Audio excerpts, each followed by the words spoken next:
If you do this at the end of your sales presentation, then you can seriously undo all of the good work you've done and look like you don't really know what you're doing. You lack a bit of confidence.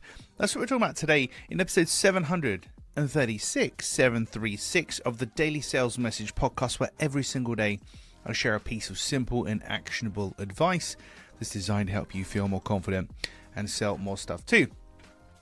So you've given a presentation, a talk, a pitch, and at the end seems quite natural, doesn't it, to say, any questions? The amount of times I've done that where there are no questions. And what happens is, if there's no questions, it kind of implies you've done a good job, haven't you? Because you've answered all the questions. But it looks rubbish. So if you say any questions, nobody has a question, it kind of feels like they're not interested. They don't care. Which isn't necessarily the case, but it's kind of the implication. So when I do it these days, and I learned this a long time ago, when I do this these days, I say, any questions?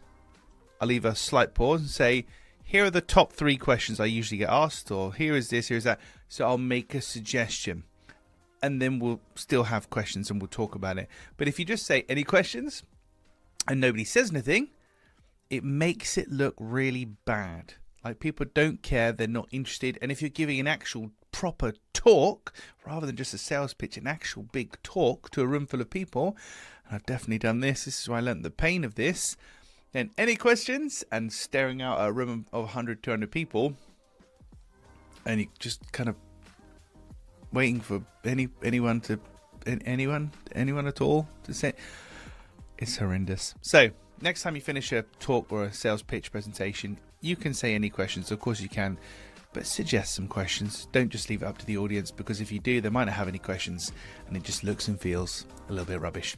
Well, that's it for this episode of the podcast. Tomorrow in episode 737, we're talking about what to do when you're in a sales slump.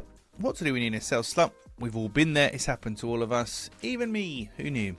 But what do you do when you're in there? How do we get out of it? That's what we're covering in tomorrow's episode. In the meantime, thank you for listening or watching all the way to the end. I appreciate it. I'll catch you tomorrow for another exciting edition of the Daily Sales Message.